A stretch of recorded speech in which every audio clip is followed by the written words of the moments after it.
I'm Dr. Monty Pal from City of Hope, and this is On the Edge of Breakthrough, Voices of Cancer Research. Each episode, we bring you the minds behind the science, the stories behind the data, and the breakthroughs that could change everything. Let's dive in.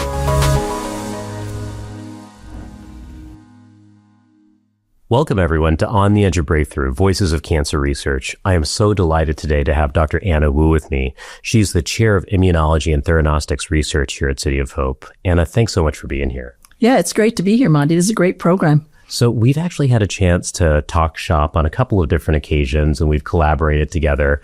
But, I have to say, I've only skimmed the surface with your many, many accomplishments. But before we get into that, you went to college at Harvard, did your graduate work at Yale, and then came out to the West Coast. Where are you from originally? I was born in Virginia, but really grew up in upstate New York. Oh, so no near kidding. Albany, outside of Albany. I really do think you've been sort of a pioneer in this area of theranostics. You've done so much. You're a household name in the field. What was it that sort of led you down this path? Was it your time at Harvard? Was it your graduate work at Yale? Tell us a little bit about that story. It's interesting because it's really such a cross-disciplinary field. To make a long story short, it all had to do with where I was going to try to go to graduate school and a GRE exam. Oh, okay. So I was always interested in biochemistry, from a young age. And I majored in biochemistry in college. But when you come to take the GREs, there's a biology exam and there's a chemistry exam. And I hadn't had enough biology to take the biology GRE. I hadn't enough chemistry to take the chemistry GRE. So I only applied to programs where it was not required. So that's why I ended up going to graduate school in the Department of Biophysics and Biochemistry. Interesting. So you can kind of get around needing to take either one of those exams. And actually I took it and I did fine, but at the time I was worried. So the point being that, I was interested in biochemistry, but I was force-fed biophysics. So I had to learn all these approaches like, mass spectrometry or X-ray crystallography and Fourier transforms and inverse space and all this, physics in terms of how you apply it to study biological materials. But we're talking proteins, small biological materials. So that all just kind of got stuck in the back of my head. And then by coincidence, when I did a postdoc at UCSF, it was also in a biochemistry and biophysics program. So all of this physics stuff is kind of like seeping into my head, even though I was really interested in biochemistry, molecular biology, how do cells work, what goes wrong. So I think that was all there in the back of my mind so that when I first came to City of Hope, and actually I had some joint projects in the pathology department when I first came here. It really was the early days of molecular biology. We started to do molecular diagnostics. We were taking patient specimens and extracting DNA and doing PCR. This was like bleeding edge at the time. Sure. And there's another story that goes with that. So let me circle back to that later because it all ends up being connected in the end. All these little bits of exposures I had all kind of came together in the end. I love hearing about the journey. And you got to City of Hope in 1984, is that right? Right. Tell us about what the campus was like then. I think one of the other beauties of being of City of Hope then and now was that the clinicians here were very accessible and interested in the research. The potentials, the basic research, but also the clinical research. I mean, they could have gone anywhere and hung out their shingles and practiced medicine, but here they are at an institution where research actually was a big part of our culture. So that was key because I came to City of Hope and I ended up joining the antibody program that was already here. So it goes back to Art Riggs. Oh, gosh. Okay, right? Yeah, Mr. indeed. Insulin, but also Mr. Recombinant Antibodies. And I ended up in the leading the engineered antibody program because Art, of course, was on to something even greater. He was studying chromatin structure and DNA methylation and all that. And he kind of was losing interest in the antibodies right at a point where we were thinking, wow, this looks really promising. And just for our audience, they may not know Art Riggs, but his reputation really precedes him. It's incredible, his contributions to the field. He really is the brains behind recombinant DNA technologies, having a small team at the time. And that's really led to the genesis of, as you'd mentioned, many monoclonal antibodies that we now use in clinical practice. You, of course, have become expert in their use in diagnostics and now theranostics. Humanized insulin obviously comes through these same technologies, as you'd already alluded to. Just major contributions to the field. I ended up joining the engineered antibody program, and also in part because I was at a point in my career that I was learning that the research that we were doing was actually practical. And to come here and have the potential of doing something that could be brought into the clinic, as a Ph.D. basic scientist, this was to me, extremely exciting. So I was working with, and of course it's a team. I ended up working with Jack Shively. Who's still here. In fact, we got the team back together when I came back to City of Hope. And then a surgeon named David Beatty. And Jack had this really, really beautiful antibody that recognized CEA, carcinoembryonic antigen. It's kind of the classic colorectal cancer target. And actually, that's the antibody he gave, one of these antibodies he gave to Art Riggs, and that's what they expressed in E. coli, and that was the source of, the patents and all the recombinant antibody technology. They expressed that antibody in bacteria. So one of his antibodies was really, really good at recognizing very specific target on colon cancer. But this antibody had no biological activity. Okay. It sprinkled on cancer cells and say, lunchtime, and, nothing. It didn't kill cells. It didn't recruit immune cells, nothing. So I think he and David Beatty decided to try to arm it somehow. And so they went to radioisotopes. So they had already started this program and it actually had put the murine monoclonal into patients, and we're moving into now, with Art's leadership, generating chimeric antibodies, and that's where he got bored and I joined the group and we started doing humanized antibodies. And that really was, how I got into, this role in the engineered antibody program. You make it sound so easy, but that transition from murine antibodies to humanized antibodies, tell us about that. It was a step-by-step. Now you just kind of, AI will do it for you. ChatGPT will humanize your antibody for you. But, back then, we were still, cloning and sequencing. We were still physically working with pieces of DNA and sequencing them and trying to figure out what made things look human, and what made things look mouse and how to splice them together. So it was very much a hands-on process. Now it's routine. But I mean, that's one of the things that's been very exciting for me to see over, and I hate to admit it, decades, is how mainstream these technologies have become and how scalable and translatable and common they are now, because back then, we were doing everything by hand, truly. It's amazing. I love that picture of City of Hope back then. Yeah. It explains a lot where we are now in terms of scientific innovation and discovery and so forth. Tell us a little bit more about the CEA program, because my recollection when I joined City of Hope, and this is about 20 years ago, is you actually took that really from bench to bedside. We did. And we're still doing it. So, and back then, we actually, we meaning the team, not me personally, we had to manufacture these antibodies ourselves and make them in a way that was, suitable for clinical use. And this was before the Center for Biomedicine Genetics was built. But yeah, we basically had to do it all by hand, just engineering the genes for these proteins and producing them, purifying them, scaling up, radio labeling them. And now, actually, because of what we did then, the program has grown and grown and grown, so that actually now, it's very straightforward for us to do this now. But back then it was, we had to basically build everything and invent everything. But it was a, true team effort, across disciplines, and just a lot of people just excited about the potential of delivering targeted radiation therapy. Amazing. And I do want to get to the status of some of the other clinical programs that you've really helped build. But tell us about where the CEA program sits right now. Oh, right now we have humanized antibodies that are actually in the clinic for immuno-PET imaging. And we should talk a little bit about the imaging in general and antibody fragments, but immuno-PET for imaging. And then we have therapy studies using actually alpha particle emitters. We have an actinium-225 alpha particle emitter study that's open now. And then another wrinkle is that my collaborators, Jack and then Paul Yazaki, have developed an immunocytokine. So they've taken the anti-CEA antibody and fused it to interleukin, IL-2. Okay. So that you can also get targeted delivery of cytokines and immunostimulants directly to the tumor environment. And again, the beauty is that you get localized treatment. You don't get the systemic side effects. And that's really the point, of antibody-targeted therapeutics, is to really get that, localized, highly specific targeted delivery. I love it when people bring up IL-2, because as a renal cell treating physician, right, when I started my training, I remember heavy amounts of use of high-dose IL-2, right? Mm-hmm. Just wasn't probably the best way to give it. So I think that all these methods of targeted delivery are so innovative and might actually be another path forward decades later for giving IL-2 to patients. To make a long story short, one of the things that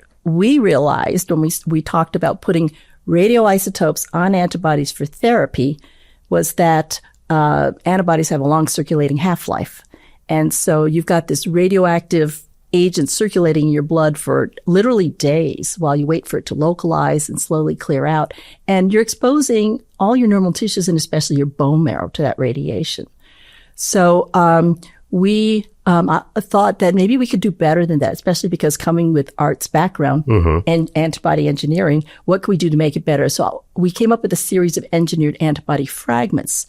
The idea being, let's just keep what we need, the 2 binding sites, and throw away the rest. Okay. And let's give it a little extra mass so that it'll clear through the liver instead of the kidney, whatever. But what we did is we engineered the antibody down so it targets fast, clears either through the kidney or liver, depending on what your application is. But the point is for therapy, now we can reduce the exposure, the radiation dose exposure to the bone marrow, and then theoretically get a higher, therapeutic ratio, target to background ratio, and deliver more of the radiation to the tumors without, damaging the patient's bone marrow. And am I right in saying this is the so-called mini-body? This is the mini-body platform. Okay, exactly. Got it. We have smaller ones, diabodies. We have bigger ones, single-chain FVFCs, but, and actually one of my goals is that my goals in the work was to have a whole spectrum, a whole family of engineered antibodies so we can pick the format depending on what our application is.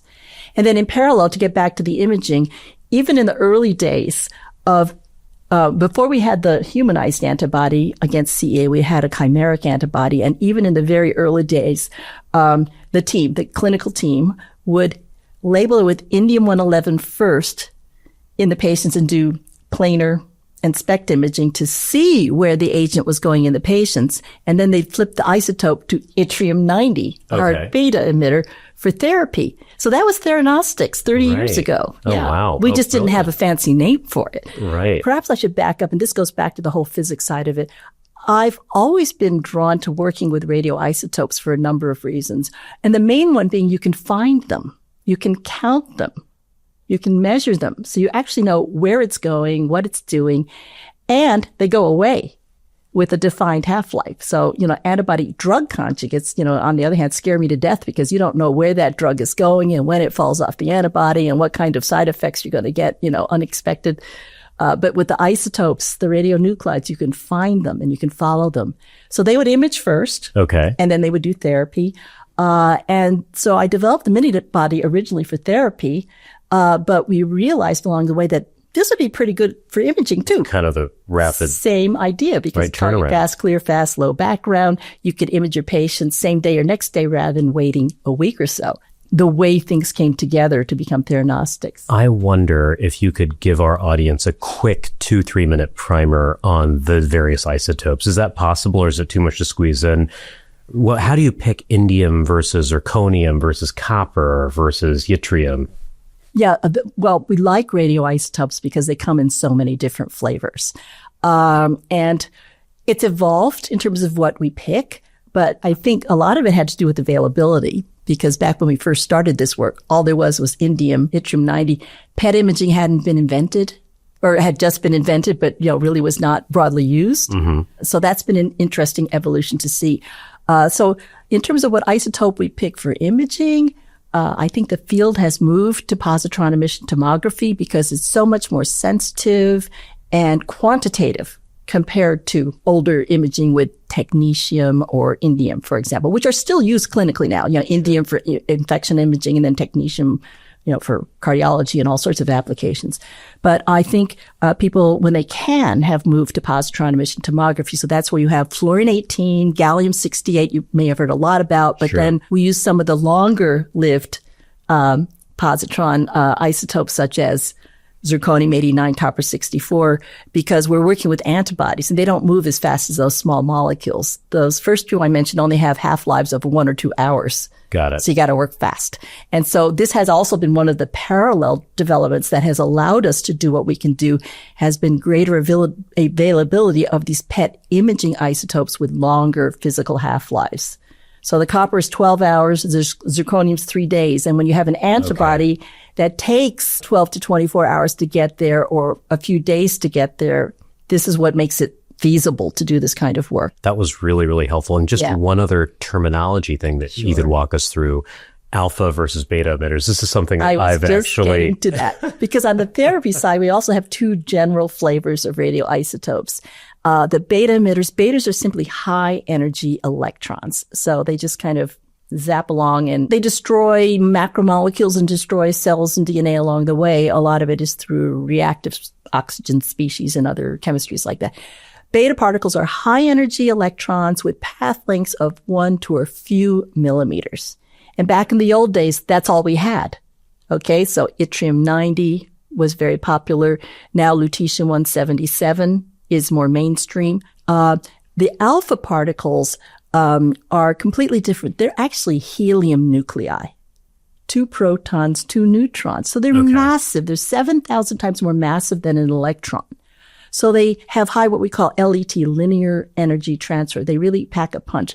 All you need, I think, is one alpha particle hitting one cell and you'll kill it because it just wreaks havoc as it, it's like the Mack truck plowing through and it just creates double strand breaks everywhere and will kill the cell. The downside of the alpha particle, the limitations, they can only, since they're so massive, they can only travel a few cell diameters, not 1 to 10 millimeters. Got it. Okay. So they're very different flavors, beta versus alpha. They're very probably complementary in ways.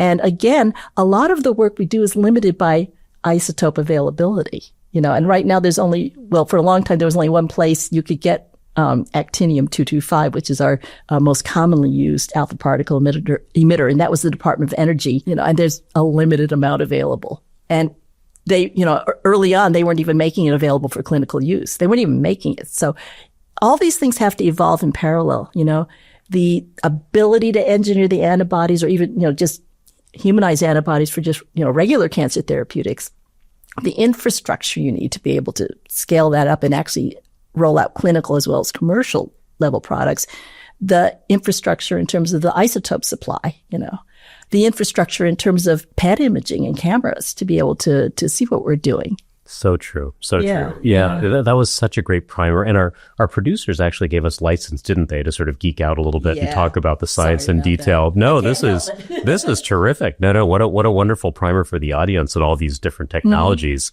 Mm-hmm. So we talked about CEA. What was next for you after moving on from CEA as a target? And again, the CEA is still in development. It's still in development. We have to go back to my timeline. So in 2002, because I had created these mini bodies and diabodies and other fragments that looked ideal for imaging, I got recruited to UCLA. So they have a major PET imaging program there. And the goal was to be able to make, based on antibodies, PET imaging agents. So that was first it was a sabbatical project, but then it stuck. And so they recruited me there. I was on the faculty there at the medical school for umpteen years. So that's where I started a long-time collaboration with Rob Reiter, who's a professor in urology. Love Dr. Reiter. And he worked with Owen Whitty early on, and they discovered this protein called prostate stem cell antigen. Mm-hmm. So we've been collaborating since then. He started with a mouse monoclonal. We humanized it. We turned it into engineered antibody fragments. And it's taken a long time, but it's upregulated. Well, first of all, it has very low normal tissue expression. Prostate, bladder, lumen of the stomach, I think ovary and placenta to some extent, but generally low-level expression in normal human tissues, but it's upregulated in almost all prostate cancers and in significant majority of pancreatic cancers. Okay, right. So I've worked with Rob. He's a urologist, so of course we've been pursuing prostate cancer-related projects with him mostly preclinically, but then on our side, I also realized that if you look at unmet need, pancreatic cancer is like right up there at the top of the list of we really need better treatments. So what we've been working on in the lab has been to continue to develop PSCA engineered antibody fragments for imaging and therapy in pancreatic cancer. So I'm really excited. On the preclinical side, we've done therapy, we've done imaging with zirconium, we've done therapy with lutetium-177 and now actinium-225. But in parallel, we've actually pulled the trigger, funded by an NIH grant, to go into clinical production and clinical evaluation. So I'm very, very Wonderful. excited that actually literally last month, our manufacturing team head by Dr. Paul Yazaki, who's our antibody manufacturing guru, produced, purified, conjugated, vialed. And so the anti-PSCA antibody is now in the vial, in the pharmacy, ready for us to think about, initiating our clinical trials. Wow, congratulations. Yeah. That's terrific. Tell us about the clinical program around that. Who are you working with here on campus to implement? Well, for this one, it's pancreatic cancer. And so Vincent Chung and Lalai Maelstrom, of course, are and of course, Dr. Jeffrey Wong, who's our head of Theranostics overall, who we've been working together for a long, long time. So those are the clinical team that will be implementing this trial. It's going to be an imaging trial to start with. It's going to be a PET study with copper-64 because this is a new format of antibody. We don't know what the pharmacokinetics are going to look like in people at all. So we want to at first evaluate the targeting, the PK, dose estimation. Can we get enough into tumors? What do normal tissue absorbed doses look like? So it's a safety study but it will lay the groundwork for a therapy study. Wonderful. So we're hoping to move that forward. And I think you've made very clear for our audience that there is that sort of progression, isn't there, from diagnostic to theranostic within these programs that you've built. So does it always begin there with the diagnostic and then evolve into the theranostic approach, would you say? It depends. I think this is a brand new agent. So it really is nice to have the ability to evaluate it diagnostically first, to just make sure to understand where it goes. We're not flying blind. We're not just empirically dosing up to a maximum tolerated dose. We actually can be a little more thoughtful and plan how to dose and how much we need to, where we need to start and how fast we can move up. So that's the beauty of the fact that you can find, count, quantitate these radioisotopes. So the imaging is just a very, very useful companion to especially if you're going to do a radioactive, a therapy dose. You know what I'm realizing as we sort of look across our CVs, yours far better than mine. I actually was at UCLA at the same time in medical school, finishing up my residency in 2006. And that's when I made the transition over here to City of Hope. So what was it that sort of prompted the transition back over here, if I may ask? Clinical translation. Okay. Tell me more. Clinical translation. And, I have to say that, I love my colleagues at UCLA, but they're really much more focused on small molecules and peptides. And any translational work that we did at UCLA, actually things were made and labeled at City of Hope and couriered across town. Oh, you're kidding. Oh, okay. It really was the opportunity to get much more directly involved in clinical translation. I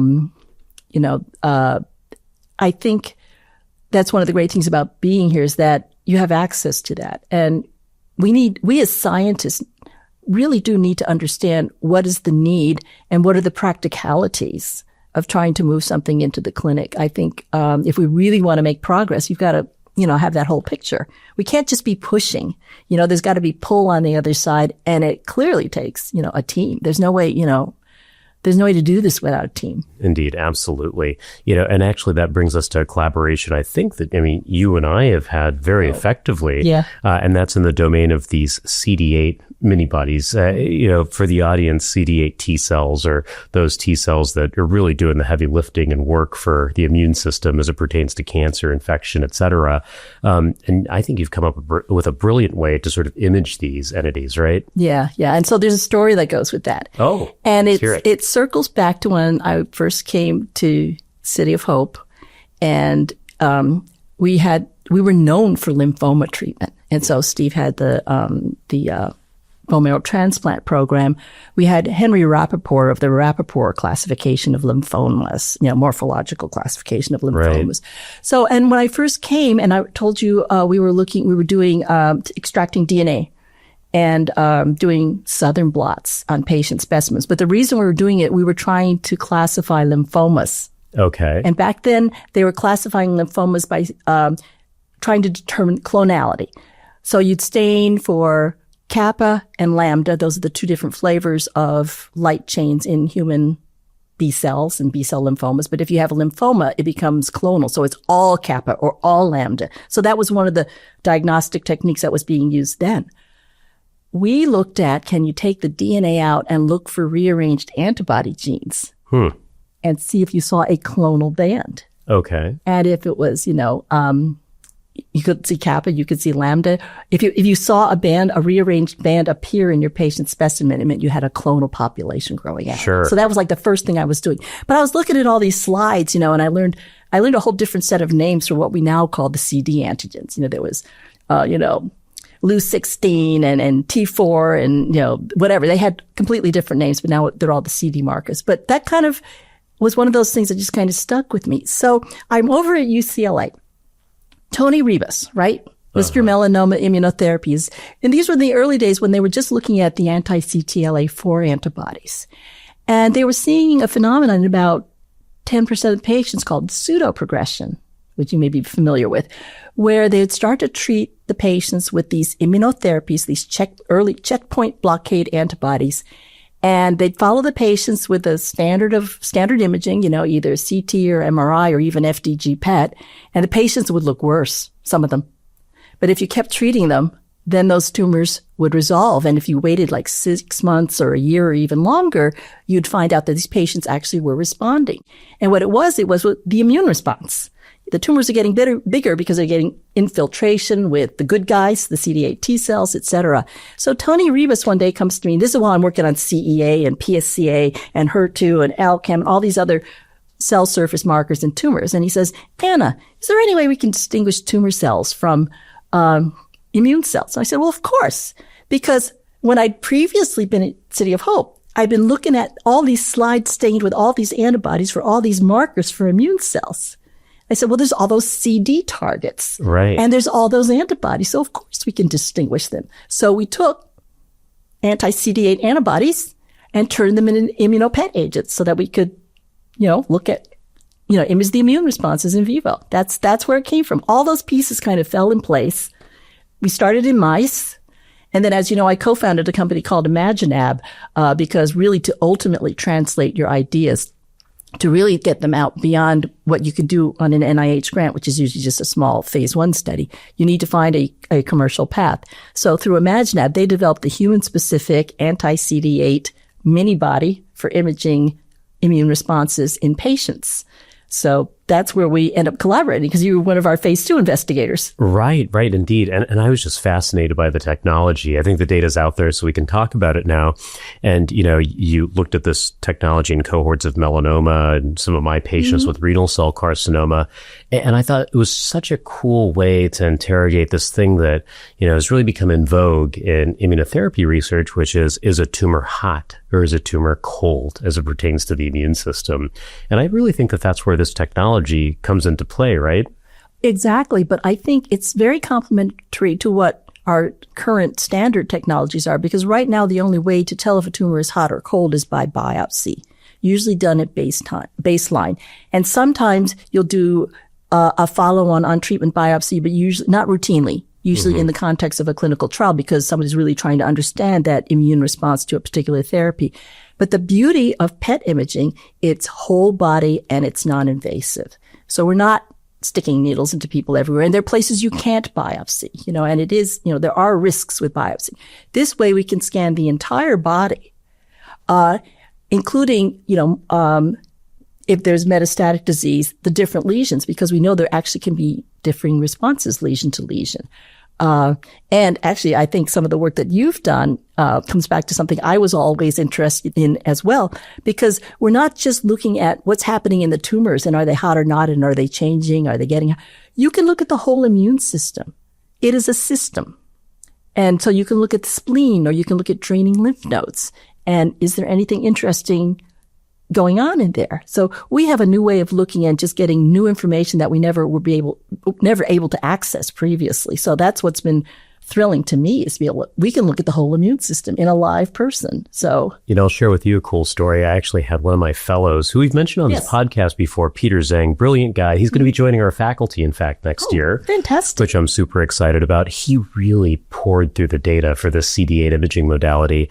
And he came up with this premise that actually that uptake in benign nodal tissue, right, that CD8 uptake there may actually correlate with response. And I was blown away when I saw that, maybe just as well as tumor-related imaging really played a role in dictating immunotherapy response. When you think about it, it actually makes perfect sense, doesn't it? And then you go to some of these meetings now where people, because we're learning that, there's a lot of action going on in those draining lymph nodes. And in fact, that's where your T cells go to get re-educated. Yeah. So are we making a mistake by taking out that sentinel lymph node? Yeah. That's where, Okay, you're making me think now. Dissections. I mean, that question is starting to pop up. Are we taking out, the key immune tissue? Well, not only that, the other observation we had in going through this data, so again, just to paint a picture for the audience, we'd get a scan back on a renal cell patient, for instance, right? And we saw that there were these pockets of mild uptake in the lymph nodes, as we've already mentioned. That might dictate responsiveness to immunotherapy. We also saw a lot of heterogeneity in where the CD8 was sitting, right? Yes. And I thought that was another curious finding because it's so common that we'll treat a patient with immunotherapy and we might get a great response in a lung tumor. Yes. No response in a bone tumor. We might get a great response in the liver, no response in the lung, vice versa, right? So, this technology, I think, also lends itself to understanding that intra-patient heterogeneity. Yes. Right? Yes.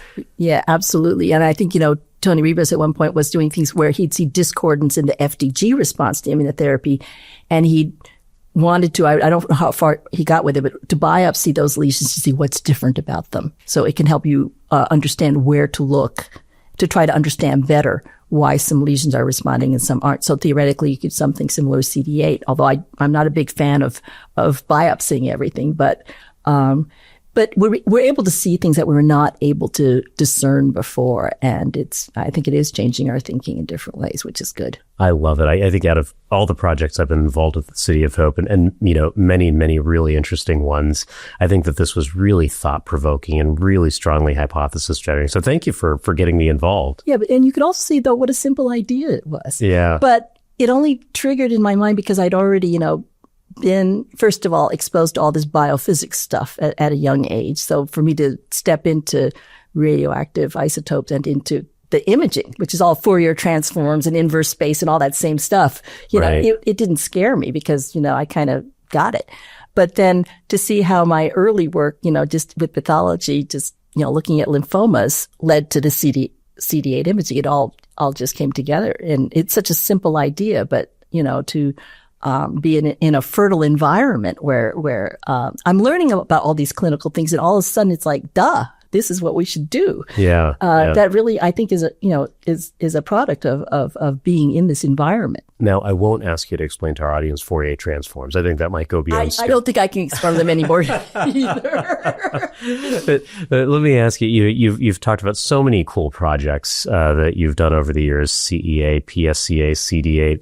What's really exciting to you in pipeline right now? And it's all coming back together. Yeah. Tell us about the pipeline. What's in the hopper? The scientific and clinical question I'm most interested in right now is the effects of low dose radiation on the immune system. Okay. So people have seen that external beam therapy, for high dose, of course, kills tumor cells, but it definitely kills the immune cells. They're highly radiosensitive.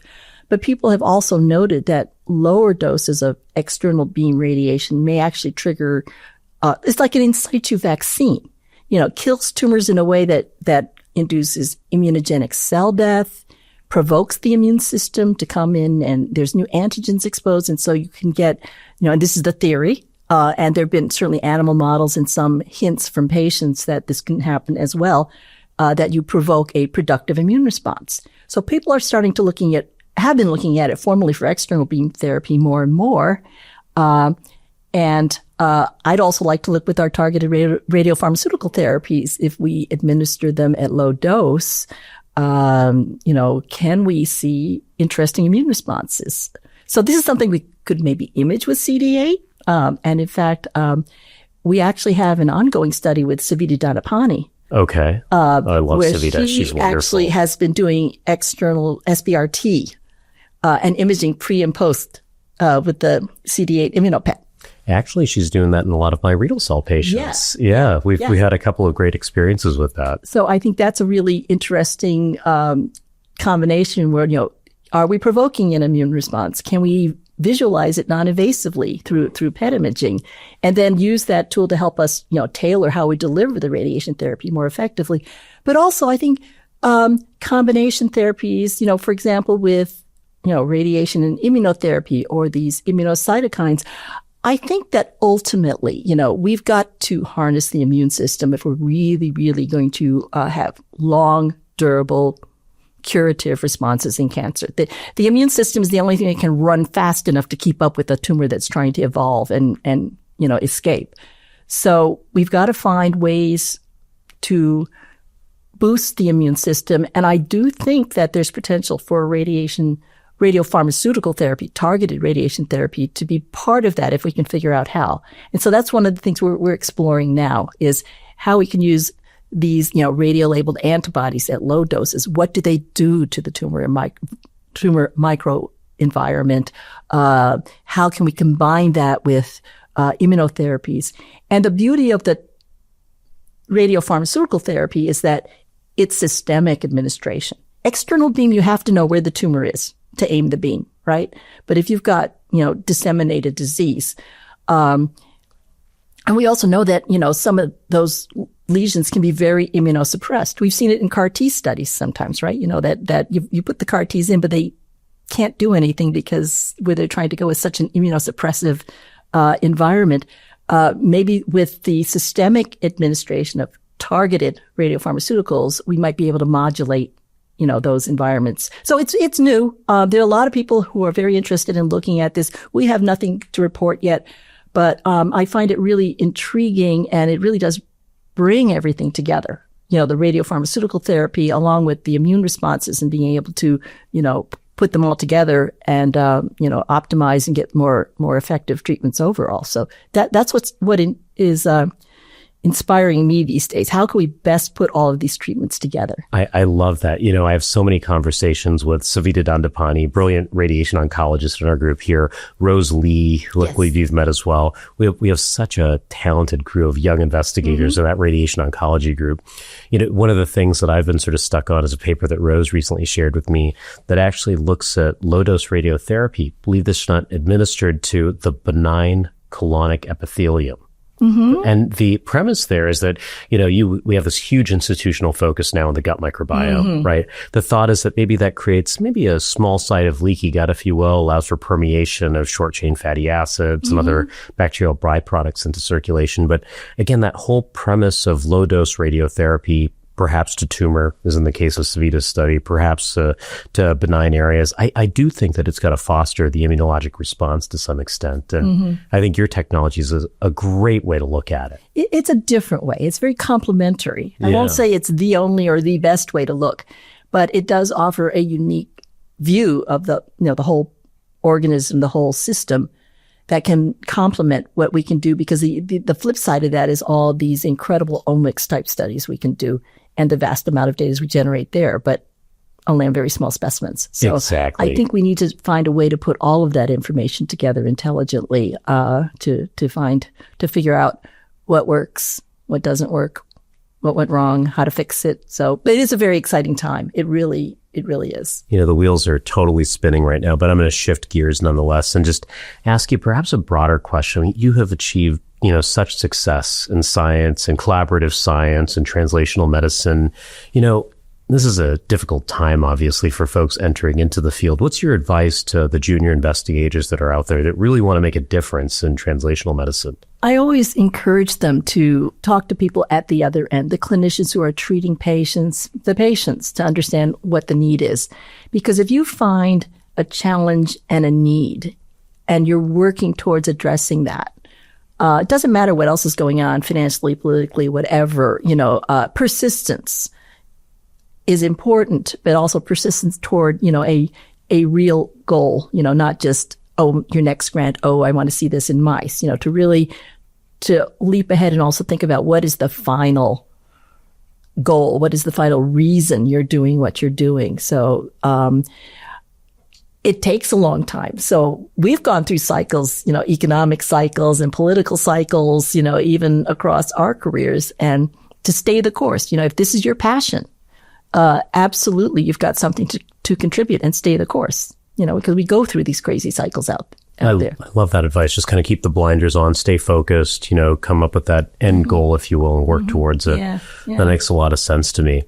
One of the things that we always ask folks on this program, and it's a tough question, it relates to the title of this program, which is On the Edge of Breakthrough, Voices of Cancer Research. What does On the Edge of Breakthrough mean to you, Anna? To me, we make a lot of advances, certainly in the laboratory or animal models. When I think about clinical trials, we do a lot of small trials and we'll see promising results and we'll follow up on those. To me, the real breakthrough comes when you can offer those treatments more broadly to patients.